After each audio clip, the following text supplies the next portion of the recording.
સુરત જેલમાં બંધ આરોપીઓની જેલ ટ્રાન્સફર કરવા માટે જેલરે કોર્ટમાં અરજી કરી। સતીશ મરાઠે હત્યા કેસના આરોપી રાહુલ મંડલ અને તેની ગેંગના કેદીઓને બીજી જેલમાં ખસેડવા તજવીજ હાથ ધરાઈ। સતીશ મરાઠેની હત્યાનું કાવતરું જેલમાં ઘડાયું હતું। સતીશના હત્યારા અને હત્યાનું કાવતરું ઘડનાર એક જ જેલમાં ના રહે તે માટે અરજી। જેલમાં અનુશાસન જળવાય અને કોઈ મોટું કાવતરું ન રચાય તે હેતુથી જેલ ઓથોરિટી દ્વારા ટ્રાન્સફર અરજી મુકાઈ। પ્રિઝનર એક્ટની સેક્શન 29 હેઠળ સુરતની સ્પેશિયલ કોર્ટમાં ટ્રાન્સફરની મંજૂરી માટે દાદ માંગવામાં આવી। રાહુલ મંડલ અને સાગર કોળી સહિત ગેંગના કુલ 8 કેદીઓની જેલ બદલવા અરજીમાં માંગ કરાઈ। અન્ય કેદીઓની સુરક્ષા તેમજ જેલમાં શિસ્ત જાળવવા કેદીઓને સુરત બહારની જેલમાં ખસેડવાની જરૂરિયાત જણાવાઈ। ગુજસીટોક સ્પેશિયલ કોર્ટના જજ રાહુલ ત્રિવેદી સમક્ષ થયેલી આ જેલ ટ્રાન્સફર અરજી પર 25મી તારીખે સુનાવણી થશે। જી સાહેબ, આરોપીઓની જેલ બદલીનો પ્રસ્તાવ મૂકવામાં આવે શા માટે? હાલમાં સુરત મુકામે જે સતીશ મરાઠે એનું ખૂન થયું અને તપાસ દરમિયાન જે જેલમાં રહેલા આરોપી રાહુલ મંડલ અને એની ગેંગના સભ્યોને પણ સંડોવણી દેખાઈ આવી।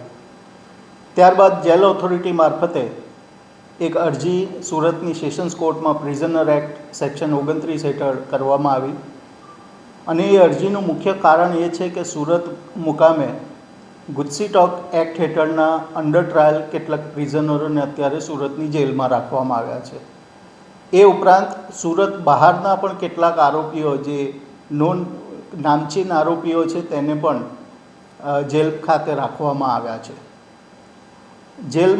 જેલનો હેતુ સુધારણા માટેનો હેતુ છે અને જેલની ડિસિપ્લિન મેન્ટેન કરવી દરેક કેદીઓએ ફરજિયાત છે।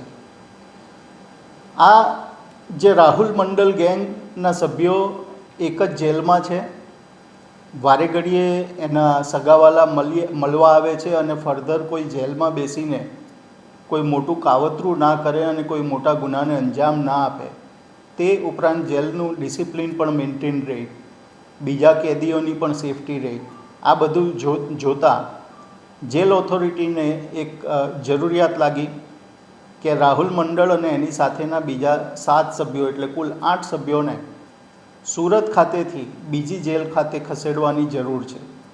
એટલે કાયદા મુજબ સેક્શન 29 પ્રિઝનર એક્ટ સેક્શન 29 મુજબ સુરતની સેશન્સ કોર્ટમાં ગુજસીટોકની જે સ્પેશિયલ કોર્ટ છે, કારણ કે આ આરોપીઓ ગુજસીટોક એક્ટ હેઠળના આરોપીઓ છે, સ્પેશિયલ કોર્ટ શ્રી રાહુલ ત્રિવેદી સાહેબની કોર્ટ છે, એ કોર્ટમાં જેલ ટ્રાન્સફર કરવાની એક અરજી આપી અને કોર્ટ તરફથી મંજૂરી માંગવામાં આવી કે સાહેબ અમને આ કારણોસર જેલના કેદીઓને સુરતથી બીજી જેલમાં ખસેડવાને માટેની પરવાનગી આપવા। હવે આ કેસની સુનાવણી 25મી તારીખે રાખવામાં આવી છે। સાહેબ, કોણ કોણ આરોપી છે અને કઈ રીતના કેવા ખૂનખાર આરોપી છે? આ એક તો રાહુલ મંડલ કે જે સતીશ મરાઠેના ખૂન કેસમાં પણ એક આરોપી છે, એ રાહુલ મંડલ। એ ઉપરાંત સાગર કોળી વગેરે બધા જ જે આખી ગેંગના સભ્યો છે એ તમામ સભ્યોની જેલ બદલવાની એ અરજી આપવામાં આવી છે।